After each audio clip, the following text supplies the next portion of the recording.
The visitor. The rain pounded against the windshield like an urgent whisper from the sky as Sundar Pichai sat silently in his modest rental car. He hadn't driven himself in years, not because he didn't want to, but because there was always someone ready to take the wheel for the CEO of Google. But today was different, very different. He was parked at the far edge of the Googleplex campus, in a spot labeled Visitor Overflow. No security guards were waiting to greet him, no assistants to usher him in, no red carpet, just the sharp sting of cold rain and the rumble of distant thunder. His usual reserved space near the executive lobby remained untouched, miles away from where he now sat, heart pounding like he was heading into an interview. He reached into the passenger seat and pulled on a gray hoodie, the kind a college freshman might wear. No logos, no tech brands, just plain cotton and quiet determination. He slid on glasses, not his real prescription ones, but clear lens fakes picked up online. The idea was simple: become invisible, not to the world, but to his own world, to the place he'd helped build, the place he once believed reflected his values. But now, he wasn't so sure. His daughter's voice haunted him, soft and honest from their last Sunday dinner. "Dad, I don't think you know what it's like anymore. It's not the same Google. Not for people like me. It's hard to explain." That sentence didn't leave him. It was like a splinter buried deep in his mind. What did she mean? Had things really changed so much? Sundar had always believed in a culture of openness, kindness, and innovation. It wasn't just about coding or profits. It was about people. But what if that vision had slipped? What if the place that was once built on big dreams had become cold, competitive, and closed off? He had to know. So, without telling anyone, not even his assistant, he came up with a plan. He'd spend the day as a regular employee, blending in as a new contractor named Rajesh. He'd shadow a junior team, observe meetings, sit in the cafeteria, and see everything from the ground level. No titles, no spotlight, just truth. He stepped out into the rain, hoodie pulled low, and walked toward the side entrance of a building labeled G4, one of the newer structures added during the recent expansion. No one gave him a second glance as he passed a group of engineers clustered around their bikes, laughing under their umbrellas. He entered through the glass doors, wiped his shoes on the mat, and waited by the guest desk. The receptionist barely looked up. "Contractor badge." Yeah," Sundar said, clearing his throat. "I'm supposed to start today. Rajesh Kumar. Front-end support." The receptionist tapped her keyboard, then handed him a temporary badge with a yellow border. Yellow meant junior. Temporary. Invisible. Perfect. "You'll be on floor 3, team 7 bits. Take the elevator." He nodded. "Thank you." "Mum," she muttered, already turning to her screen again. As he stepped into the elevator, he caught his reflection in the mirrored wall. It was strange. He almost didn't recognize himself, not just because of the hoodie or the glasses, but because of the uncertainty in his eyes. This was a man used to boardrooms, keynotes, and decisions that shaped the world. But now he was a ghost in his own empire. And it was exactly what he needed. On floor 3, the atmosphere shifted. It was quiet but tense. Rows of desks stretched across the open space, lined with monitors and half-empty coffee cups. Some employees wore noise-canceling headphones. Others stared into screens with tired eyes. No one looked up as he walked by. Not even when he gave a small smile. He found Team 7 bits in the back corner, next to a conference room with a broken, occupied light. "You must be the new guy," someone said without warmth. A young man with a buzz cut and sharp jawline glanced up from his desk. "We're all behind, so you'll need to catch up fast." "Sure," Sundar replied, keeping his tone humble. "Happy to learn." "Don't slow us down," another voice chimed in, this one from a woman 2 desks over, not even bothering to make eye contact. A cold silence settled over the area again. He took a seat at an empty desk, booted up the computer, and began exploring the internal systems like a real new hire would. He was impressed at how advanced the tools had become since he last used them directly. There was incredible potential, but something else lingered beneath the surface. A sense of fear. No one talked unless absolutely necessary. Glances were exchanged like secrets. There were no jokes, no collaboration, just quiet clicks and shallow sighs. This wasn't the Google he'd known. And then came the first real test. A young engineer named Sam walked over with a task document and slapped it onto Sundar's desk. They didn't tell me we were getting a rookie. I don't have time to babysit. If you mess this up, it's on me. Sundar kept calm. I'll do my best. Your best better be good. Around here, one mistake can mean you're out the door.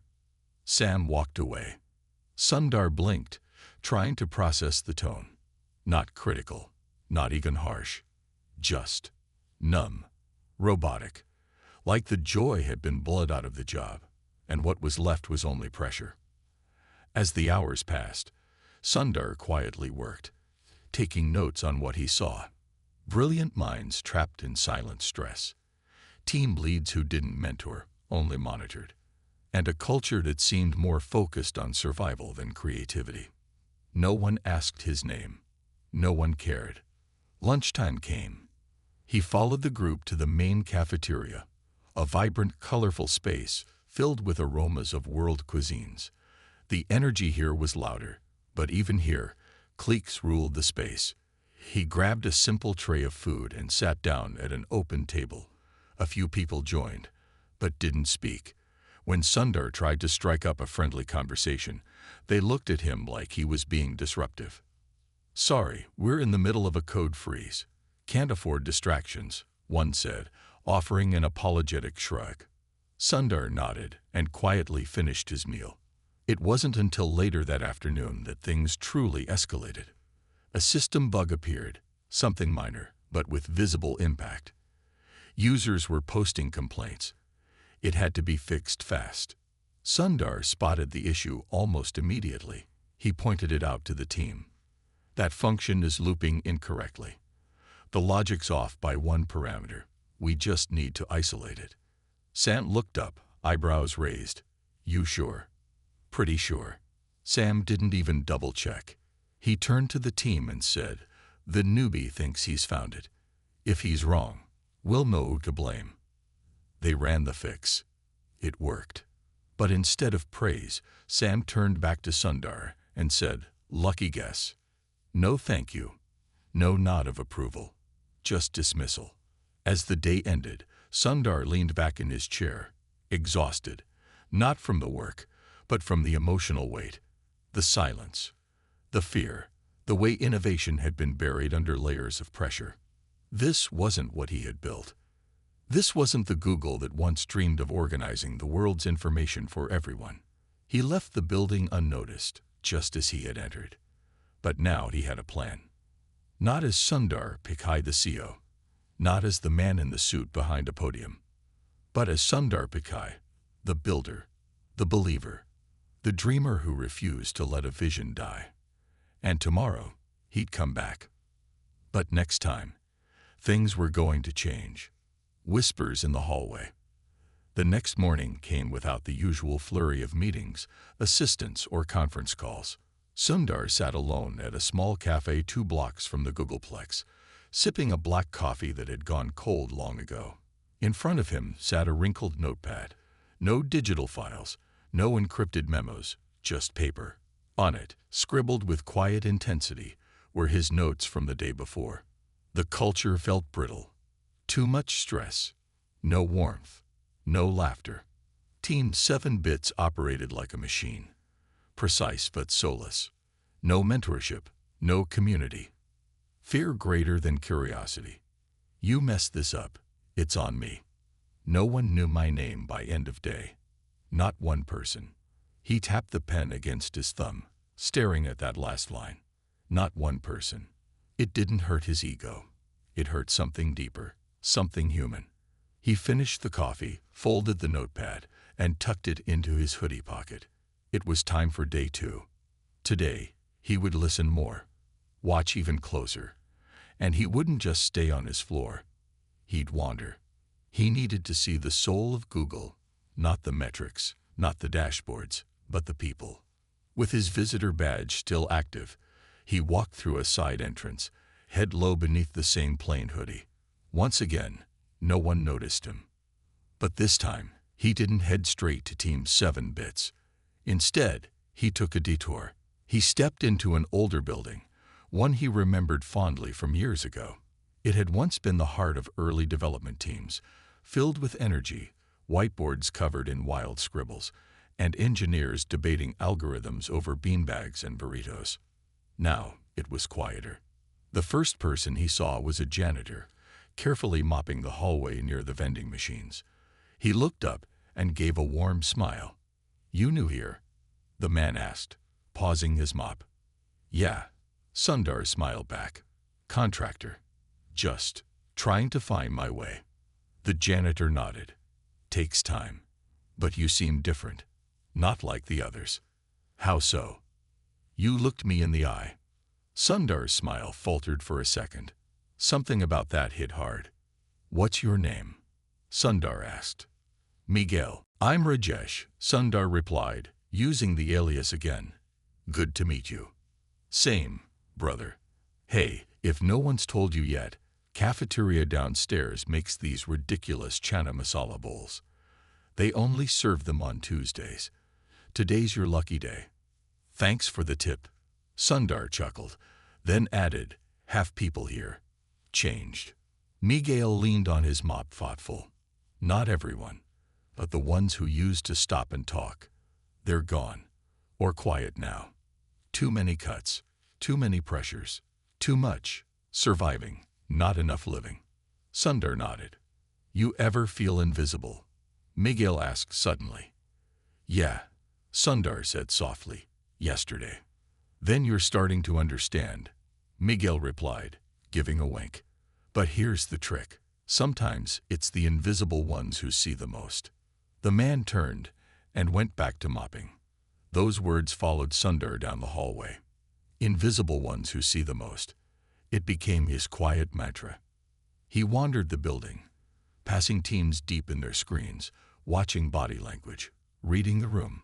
He noticed things others wouldn't: slumped shoulders, ignored hellos, the way some desks had motivational post-its that looked like they hadn't been read in weeks. He stopped in front of a break room where two young interns stood by the coffee machine. "She literally started crying at her desk yesterday," one whispered. "Did they fire her?" the other asked. "No, just moved her to that awful back-end team. People call it the dead zone." Sundar's heart clenched. Not because of the drama, companies always had gossip, but because no one seemed to care. Not really. The culture had calcified. The empathy he'd once cherished had been buried under deadlines and bureaucracy. He walked back to Team 7 bits around mid-morning. They barely noticed his absence. "You're late," Sam muttered, not looking up from his screen. "Sorry," Sundar said, taking his seat. "Traffic." They were mid-sprint, preparing for a product demo, and everyone was on edge. But something had shifted. Sundar could feel it. One of the younger developers, her name tag read Neha, glanced at him and gave a small nod. The first acknowledgement he'd gotten since he joined. Progress. "Hey," she whispered during a moment of silence. "Thanks for spotting that bug yesterday. It would have blown up the client preview." "No problem," Sundar replied quietly. "Just ignore Sam," she added. "He's under pressure, but he's not a bad guy. Just hasn't had a break in months." Sundar wanted to say something wise or hopeful. But instead, he just offered a nod. Sometimes, the best way to understand someone was to sit with them in silence. By lunchtime, the tension in the room had tripled. Someone's code had broken a build. Voices were raised, fingers pointed. And finally, in frustration, Sam barked out, "This whole team's falling apart. If we had real leadership, maybe we wouldn't be scrambling every other day." No one responded. But Sundar's eyes scanned the room. Real leadership. That was it. The problem wasn't just workload or deadlines.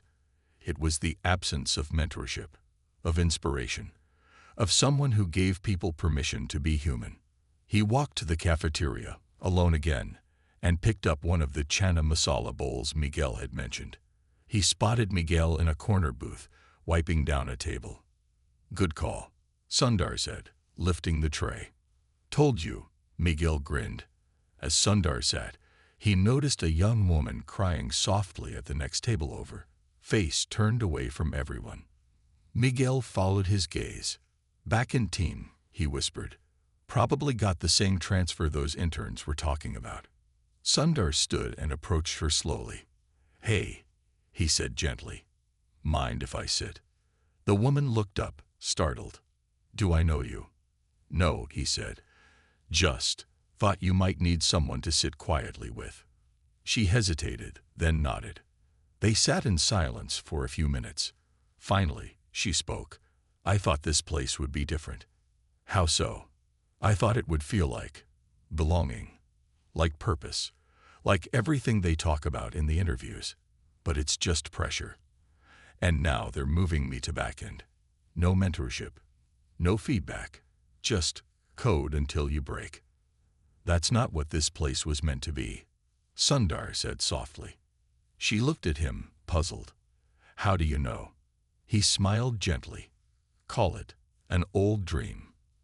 After she left, Sundar wrote down her name from her badge. Priya.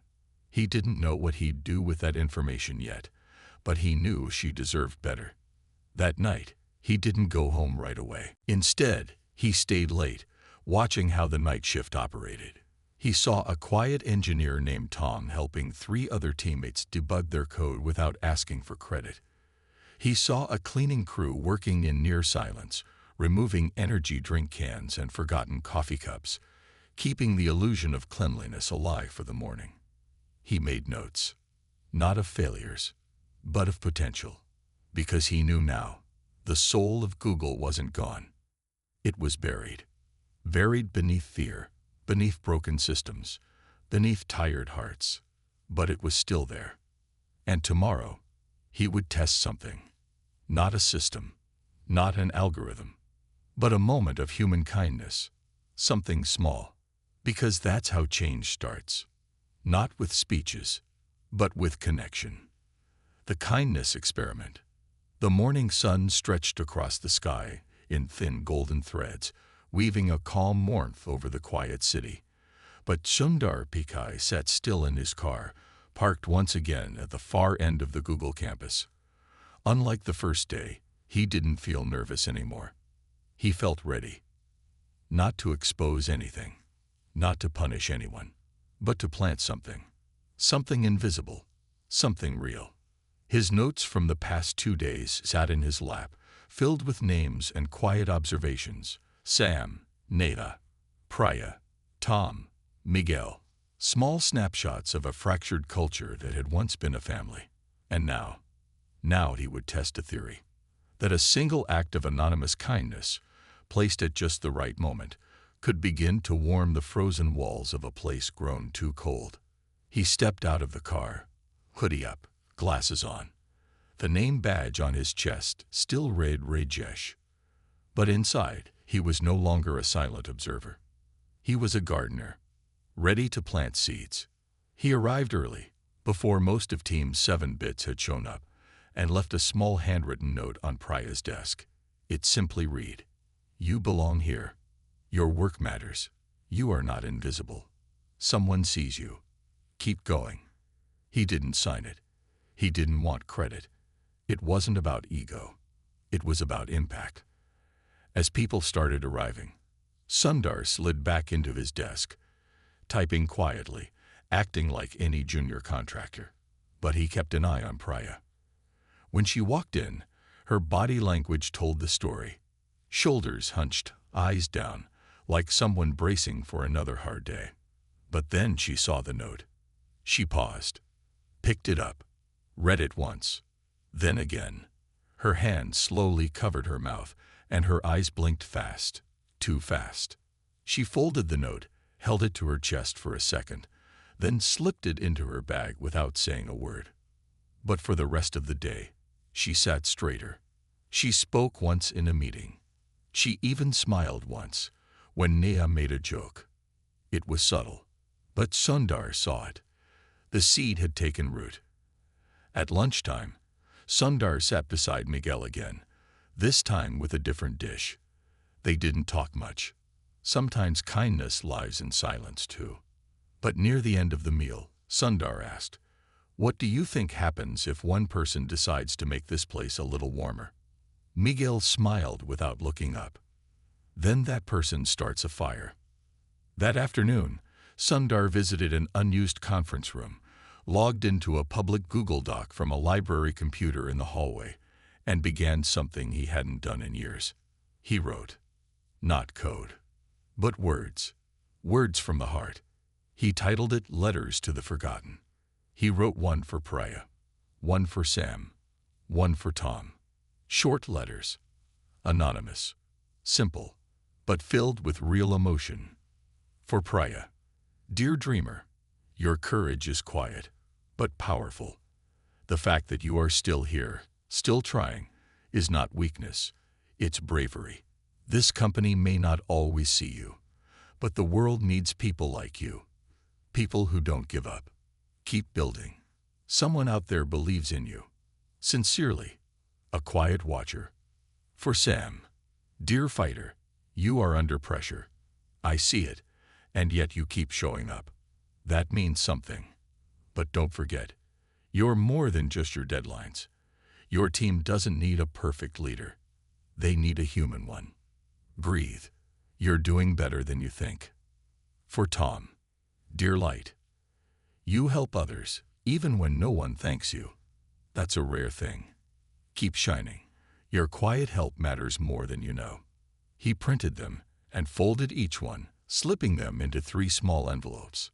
No name, no signature. And then, during a restroom break, he placed each envelope gently where it needed to go, on desks, inside notebooks, slipped behind monitors.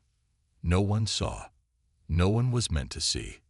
This was not about visibility. It was about care.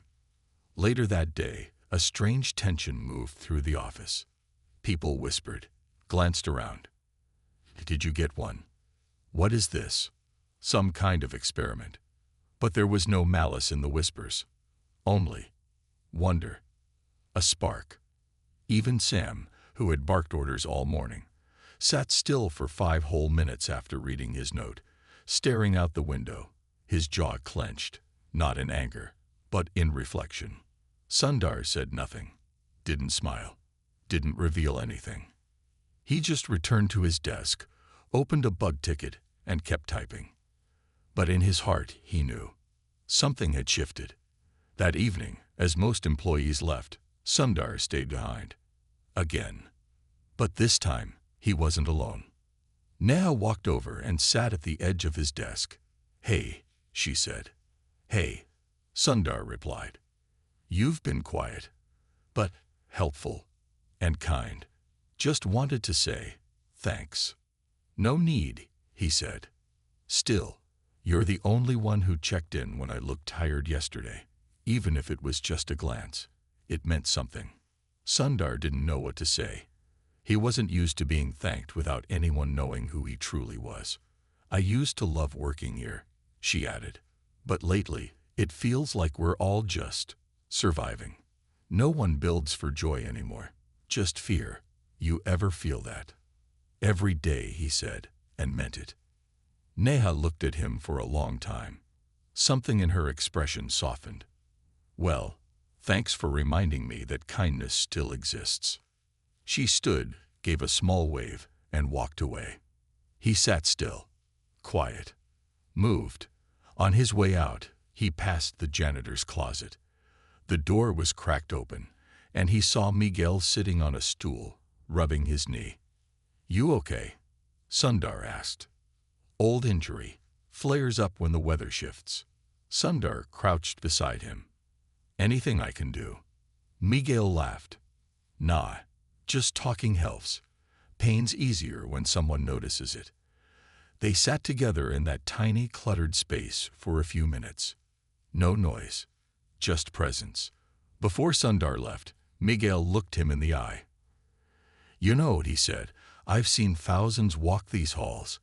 But you're doing something different." "What do you mean?" "You're not just working. You're listening." Sundar smiled softly. "Trying to." "Then don't stop," Miguel said. "Because no one listens anymore." "Not really." As Sundar walked into the cool night air, the lights of the Googleplex glowing behind him, he felt something rise in his chest. Not pride, not satisfaction, but hope. A quiet hope. Because even though the building felt cold, the people inside were not broken. They were just waiting. Waiting for someone to care. And now he knew. He would return tomorrow. Not to observe, but to begin rebuilding. Not with code, but with compassion.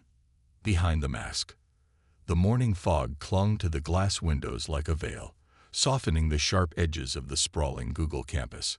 The air carried a kind of stillness, the kind that comes before a revelation. Not loud, not dramatic, just inevitable. Sundar parked in the same distant spot, his hoodie still pulled low, his glasses still disguising his gaze. But something had changed inside him. The last 3 days had revealed more than he expected. He'd come looking for data. What he found were souls. And now, it was time to face one of the hardest truths about leadership. Sometimes the people who seem the coldest are the ones most desperate to be seen. Sam. The name had echoed in his notebook pages again and again. Sam, with the sharp tone and rolled eyes. Sam, who carried pressure like armor, pushing his team harder than necessary, faster than healthy. Sundar hadn't missed the signs, the bags under Sam's eyes, the half-eaten meals, the way his jaw clenched when no one was watching. Today, Sundar wasn't going to write a note. Today, he was going to talk. And listen. When Sundar arrived on the 3rd floor, Sam was already there, hunched over his monitor, fingers flying across the keyboard. The room buzzed faintly with fluorescent light, but no conversation. The rest of Team 7 Bits was filtering in slowly, coffee in hand, shoulders low, lips sealed. Sundar waited until the morning stand-up was done. No one acknowledged him. That was fine. It wasn't about him. After the team dispersed, Sundar walked to Sam's desk and stood quietly. Sam glanced up. "What?" "Got a minute?" "Not really." "It's important." Sam sighed hard, tapping one last line of code before standing up. "Fine. 5 minutes." They stepped into the small conference room in the corner, the one with the broken occupancy light. Sam shut the door behind them. "Look," Sam started, "if this is about yesterday's deadline, I don't need feedback from a temp, especially one who doesn't even pull full commits." Sundar didn't flinch. "I'm not here to criticize. I'm here to ask. How are you really?" Sam froze. For a moment, it was like he didn't understand the question. Like it had been so long since anyone asked. The words felt foreign. "What?" "I ask how you are," Sundar said softly. "Not your sprint velocity. Not your GitHub repo. You." Sam stared at him, then laughed. A bitter, quiet laugh. "Are you serious?" "Completely. You're a contractor. What they teach empathy in the onboarding packet now. I'm just someone who sees someone else struggling." Sam leaned against the wall and rubbed his eyes with one hand. "You really want to know?" "Yes." "Fine." The words came out clipped, but raw. "I haven't slept more than 4 hours a night in 3 weeks. My lead left without notice and dumped the entire roadmap on me. Half my team's new. Our project's under review, and every time someone messes up, it's on me. I haven't visited my parents in a year. I've missed 2 birthdays and my sister's wedding, and every time I ask for help, I get silence." He paused. His voice cracked a little. "So, yeah, I'm not okay." Sundar's throat tightened, but he stayed quiet. He let the silence hold the weight. Sam blinked fast, trying to cover the emotion he had just spilled out. "Sorry," he muttered. "You didn't need all that." "Yes, I did," Sundar replied. "And I'm glad you told me." Sam looked at him again, puzzled. For the first time, the armor was slipping. "Why do you care?" he asked, genuinely. "Because no one should have to carry that alone." Sam swallowed hard. "I used to care," he admitted, voice barely audible. "When I first joined, I believed in this place. I used to mentor interns, bring donuts to the team on Mondays, host game nights. I thought, this place would change the world." "What changed?" Sundar asked. The people above stopped listening. The culture got cold. We lost the joy. And I became part of the problem.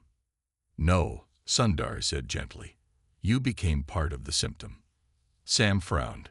"What's that supposed to mean?" "It means the system got sick. And you did what everyone does when they're drowning. You try to survive." Sam looked down at his shoes, quiet. Then he whispered something Sundar would never forget. "I don't want to survive anymore.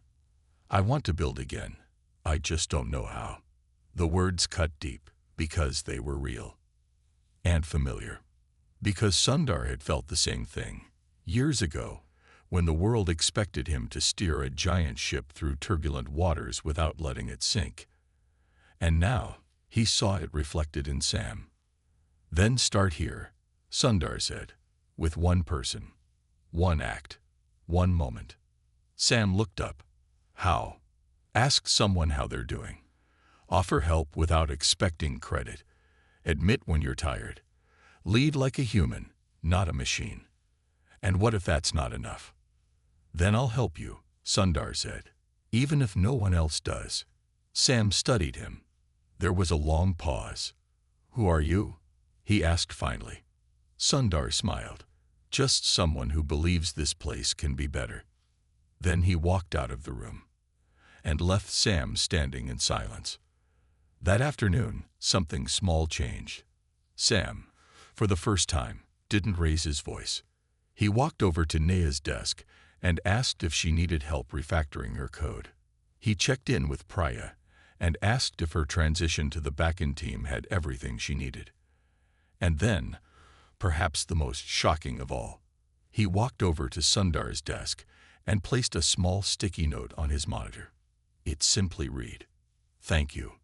No name, no explanation, just those two words. And Sundar felt something shift inside. The first wall had cracked. Later that evening, the office was mostly empty. But Sundar lingered. Not because he had more notes to take, but because he needed a moment alone. He walked the halls, past the quiet rooms and half-lit pods, until he reached an old hallway lined with framed photos, snapshots from the early days of Google. Hackathons, demos, birthday parties, whiteboards filled with ideas. And there, near the end of the hall, was a photo from over a decade ago. A team gathered around a small table.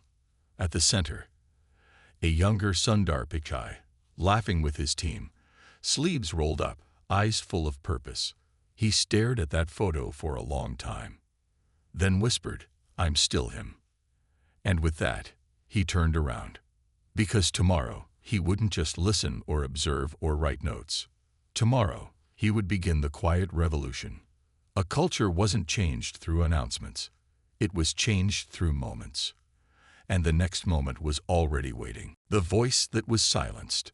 Friday morning arrived with a strange calm, like the stillness that lingers just before a long-forgotten song plays again. It was the 5th day of Sundar's undercover journey inside the very company he once shaped from the inside out. And somehow, it already felt like a lifetime. The notes in his pocket were heavier now, not from weight, but from truth. The truth that the cracks in the walls weren't just structural. They were emotional. The truth that the coldness wasn't permanent. It was pain wrapped in silence. But the biggest truth of all was this. Change doesn't start from above. It starts from within. Today, Sundar didn't wear the hoodie. He wore a simple gray sweater, One his wife had folded for him weeks ago, the kind he used to wear when he was still writing code, not leading empires. The glasses stayed on, though. The disguise wasn't just physical anymore. It was symbolic. He didn't want anyone to follow him because of his title. He wanted them to walk beside him because of trust. The morning at Team 7 Bits was quiet, as usual, but not heavy. Neha greeted him with a genuine smile. Priya looked less guarded. Even Sam had a softness to his voice when he assigned tasks. A subtle shift, but a real one. After the stand-up, Sundar received an unexpected message in his inbox. It was from someone in another building. Someone he didn't know, or at least didn't remember by name. The subject line read, "You probably won't remember me, but I remember you." He clicked it. "Hi, Rajesh, or whatever your real name is. I know who you are. I figured it out yesterday, after you walked past our hallway and smiled at the janitor. It was the same smile you gave me 7 years ago, when I was an intern, lost in the maze of Google buildings, terrified of asking for help. You stopped. You asked if I was okay. I didn't even know who you were until someone told me later that night. That's Sundar Pichai," they said. "He runs Chrome." That 5-minute conversation changed everything. Not because of what you said, but because you saw me. I wanted to say thank you. And also, I'd like to show you something. If you have time, meet me in Building C2, second floor, corner lab, behind the AI prototype wing. I promise it's worth your time. Sundar read the message 3 times. Not because he was suspicious, but because something about it stirred a memory he couldn't quite place. An intern, 7 years ago. A brief conversation. A forgotten hallway. And now, a voice from the past asking for a moment. He stood up, nodded to Neha, and said he needed to check on something. Building 2 was one of the older structures on campus, repurposed over the years into a testing zone for experimental tech. Robotics, wearable interfaces. It was the kind of place where big dreams went to either thrive or quietly die. The lab in the corner was hidden behind 2 sets of glass doors. No nameplate, no digital lock, just an old-fashioned swipe access panel and a note on the door. "Enter if you still believe." Sundar swiped his temporary badge. The door opened. Inside was a dimly lit room filled with scattered whiteboards, wires, screens, and scattered tools. And standing near a digital prototype table was a young man, early 30s, unshaved, hoodie layered under a lab coat. He looked up and smiled. "I knew it was you." Sundar tilted his head. "You remembered me after all this time." "You remember the people who saved you from quitting," the man replied. "My name's Arjun. I was a summer intern in 2018. I got lost my second week. I was about to go home and quit, and then you stopped in the hallway. No one else did. You asked if I needed directions.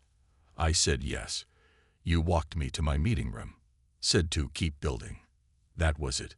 But it was everything." Sundar remembered now. Not clearly, but enough. The scared look on the intern's face, the way he had clutched his tablet like a shield. Sundar hadn't thought much of the moment back then. But to Arjun, it was oxygen. "You said you wanted to show me something," Sundar said gently. Arjun turned back to the table and pressed a few buttons. A soft glow appeared on the screen, revealing a prototype interface with hand gestures, voice modulation, and emotional feedback analysis. "This is my private project," Arjun said. "I've been working on it after hours for the past year. It's not official, just something I believe in." "What does it do?" "It listens," Arjun said. "Not just words. Emotions. Tone. It learns to understand how people really feel when they communicate. Like if someone says, 'I'm fine,' but their voice is shaking. The system flags it. It's meant for companies like ours, where people say the right things but feel the wrong ones." Sundar was speechless. "I pitched it once," Arjun added. "They said it was too soft, not scalable. No real commercial use. But you kept going. Because I couldn't stop seeing the people suffering in silence. He looked at Sundar. That's why you're here, right? Undercover. Sundar smiled faintly. You're the first person to say it out loud. Well, don't worry. Your secret's safe with me. Sundar walked closer to the screen, watching how the system tracked vocal tremors and facial micro-reactions. This could change the way we lead, he whispered. That's the dream, Arjun replied. They sat down together. No titles, no power dynamics. Just two builders, one younger, one older, trying to make something better. I want to help you, Sundar said at last. Not as CEO, not yet, but as someone who believes in what you're doing. We need to bring empathy back into how we lead teams, how we run meetings, how we handle feedback. Arjun nodded. I want to make people feel seen, like you made me feel. They spent the next hour refining ideas, scribbling notes, testing the interface. The prototype wasn't perfect, but it was real and powerful. Before leaving, Sundar placed a hand on Arjun's shoulder. Don't stop, he said, no matter what. I won't, Arjun replied. Not this time. When Sundar returned to Team 7 Bits, he carried a different kind of energy. Not just hopeful. Ready. San noticed it. Neha noticed it. Even Priya, who was quietly working at the edge of the room, seemed to glance up more than usual. Later that day, a surprise memo went out to the whole team. Not from the real CEO's account, but from a shared message board labeled Ideas we wish someone cared about. The memo simply read, Coming soon, a tool that listens better than most managers. It won't replace empathy, but it might remind you how to find it again. Test launch next week. Stay tuned. And remember, you're not invisible. Below that message was a line of text that made Sundar smile to himself. Created by a forgotten intern and someone who finally remembered. The whisper had become a voice. The voice had become a tool. And the tool was about to become a movement. Tomorrow, Sundar would bring Arjun's idea into the light. But for now, he sat quietly at his desk, watching his team. And for the first time all week, they didn't feel like strangers. They felt like the beginning of something new. The table of silence. Monday arrived with a different kind of weight. After 5 days of moving like a shadow through the halls of the Google campus, Sundar Pichai was about to step into a room filled with the very people he once led. Senior managers, division heads, team directors. And none of them knew who he really was. He still wore the name Rajesh on his badge. Still wore his neutral gray sweater. Still had the same clear lens glasses. But inside, everything had changed. Because now, he carried the stories of Priya and Neha. The pain behind Sam's sharpness. The spark inside Arjun's unfinished dream. And the quiet resilience of people like Miguel, the janitor who saw more than most executives ever did. Today, Sundar wasn't walking into a meeting as a contractor. He was walking in as a mirror, to show the leaders exactly what they'd stopped seeing.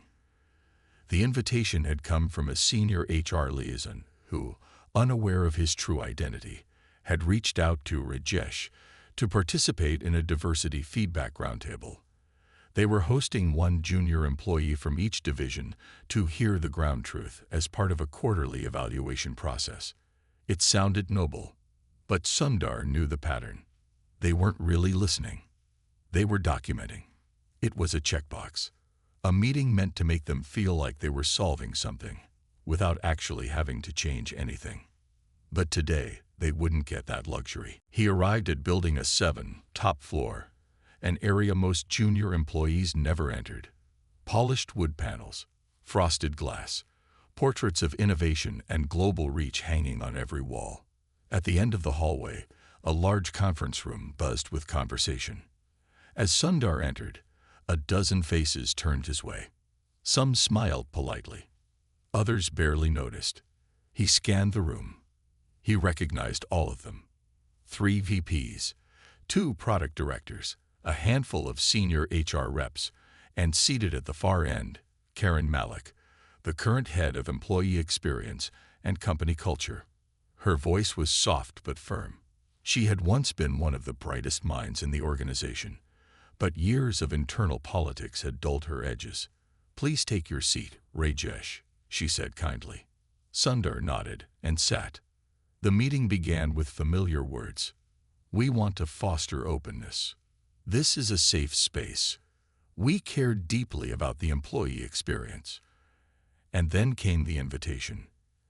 "Rajesh," Karen said, folding her hands, "you've been here for a week. We value early impressions. How would you describe your onboarding experience so far?" Sundar looked around the room. Everyone waited for a polite answer. He took a deep breath and spoke slowly. "May I be honest?" "Of course," Karen said, her tone measured. "I think," Sundar began, "that Google is one of the most powerful companies in the world, and also one of the loneliest places I've ever worked." The room froze. Some exchanged glances. One VP shifted uncomfortably in his chair.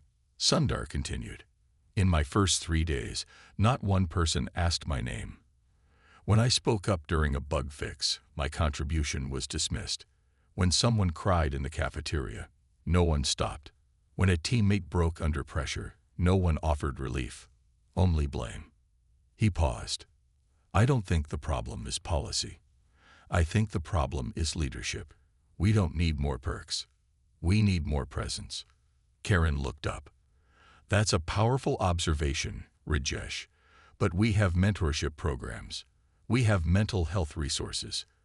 And no one uses them." Sundar interrupted gently. "Because the culture punishes vulnerability. Because burnout is rewarded and silence is normalized." He looked directly at the group. "Your systems look perfect from above, but from the ground, they're broken." The room grew heavier. One director leaned forward. "What would you have us do?" "See people," Sundar said. "What do you mean?" "Look up from the dashboards. Ask how someone is. Reward compassion, not just output. Allow failure without shame.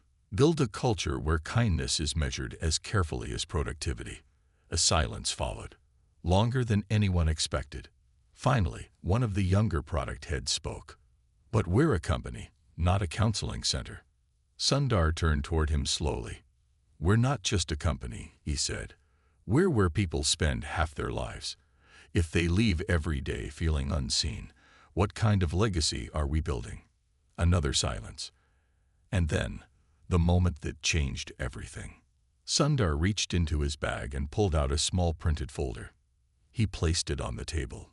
Inside were the anonymized letters from last week. The notes he'd left for Priya, for Sam, for Tom. The one written for Arjun. Even the memo that went out on the ideas board. He slid them toward Karen. "These aren't strategy memos. They're stories, real ones, and they're happening all around us." She opened the folder slowly, brows furrowed, reading the first few. Her lips parted slightly. Not in shock, but in shame. "Who wrote these?" she asked. Sundar smiled. "Someone who listened." After the meeting, as the room emptied slowly, Karen stayed behind. She stared at the empty seat across from her. Sundar walked up beside her and gently removed his badge. "You may want to hold on to that," he said. She looked up, stared, froze. "Sundar." He nodded. She stood up so fast her chair almost toppled. You've been." "Yes." "Why?" "Because I had to see what we'd become." Her eyes welled up with sudden tears. "And we're not broken," he said. "We're just tired and buried." She sat down slowly, her voice trembling. "I thought we were doing better." "You're trying," Sundar said kindly. "But the truth never lives in reports. It lives in people." "What do we do now?" she asked.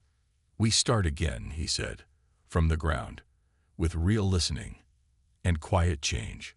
That evening, Sundar returned to his original floor, Team 7 Bits' hallway. It was nearly empty now. But as he walked past Nia's desk, he saw something on her monitor.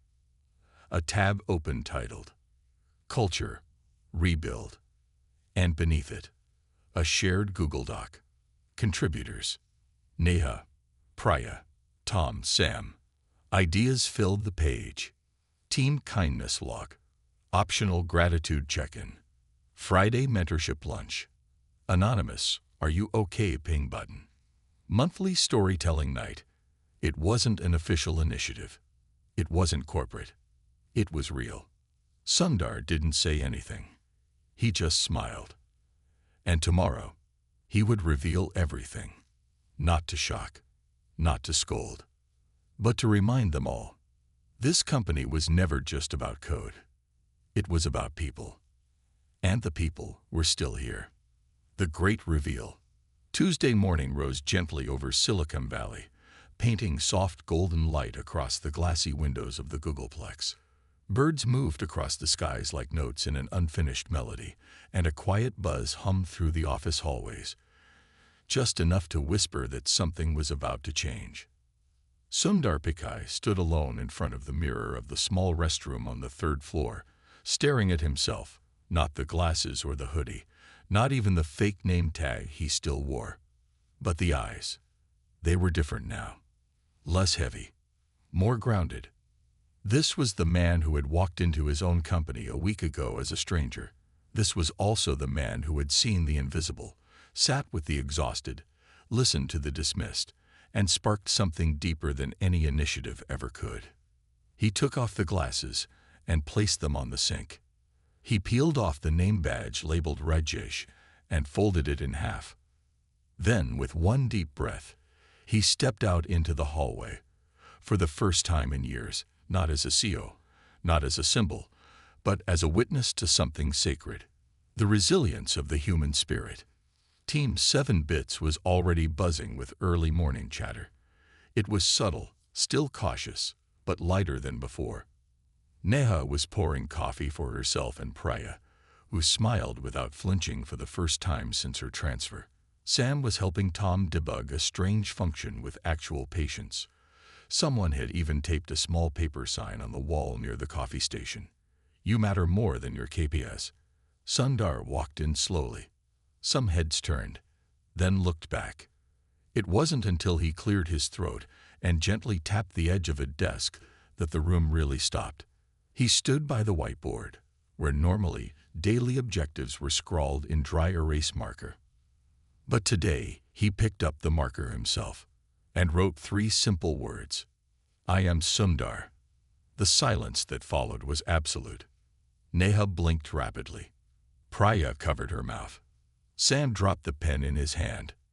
Even Tom, usually calm and unshakable, looked like his brain had just hard rebooted. I'd what? Sam managed to say, stepping forward. What do you mean? Sundar turned to them, gentle but steady. I'm Sundar Pichai, he said. And for the last week, I've been here, with all of you, working beside you, listening, watching, learning. The room was frozen in disbelief.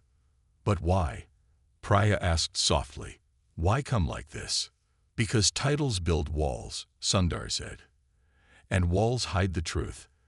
I needed to see this company, not from behind a podium, or through a filtered report, but from the floor, where real work happens, where real people live their real stories. He looked around the room, locking eyes with each of them.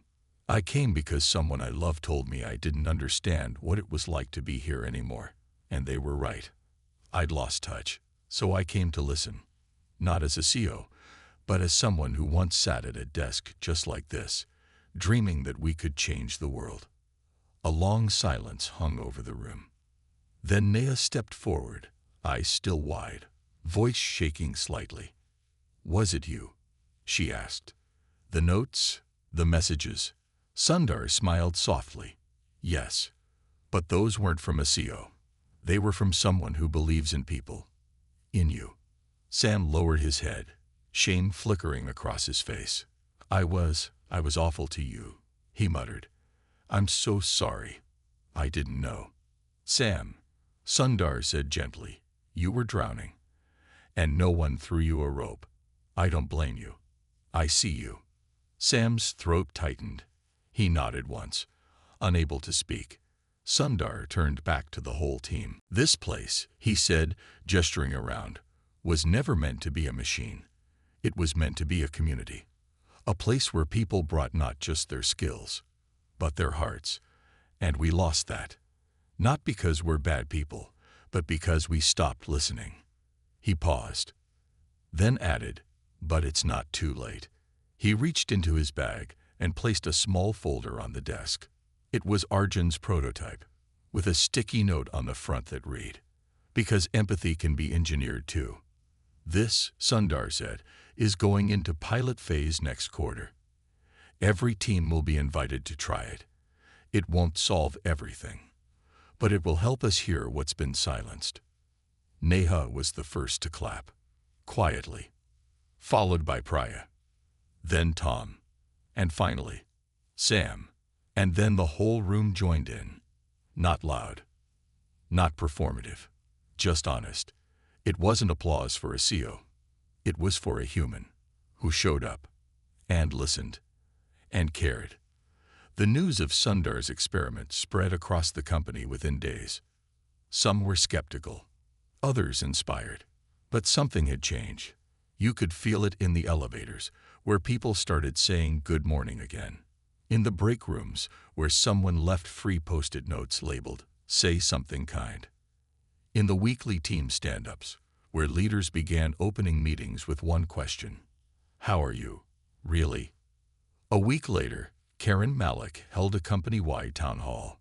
On stage, she stood beside Sundar, a smile breaking through years of corporate routine. "We talk about innovation a lot here," she said, "but sometimes the most powerful innovation is humility." She turned to Sundar. "Thank you for reminding us who we are." Months passed. The culture board lit up with fresh ideas. Arjun's emotional feedback tool became part of every onboarding package. Miguel, the janitor, was invited to speak at the annual summit, where he shared a single sentence that became legend inside Google. "You don't need a title to make someone feel seen." And Team 7 Bits. They became the quiet heartbeat of the new culture. They called themselves the Empathy Engineers. And when new hires joined, they didn't talk about the perks first. They talked about presence, and kindness, and trust, all sparked by a man who took off his title to find the truth. Years later, when Sundar was asked in an interview what his greatest accomplishment at Google was, he didn't mention Android, or Chrome, or AI. He smiled and said, "I listened, and because of that, I remembered who we are."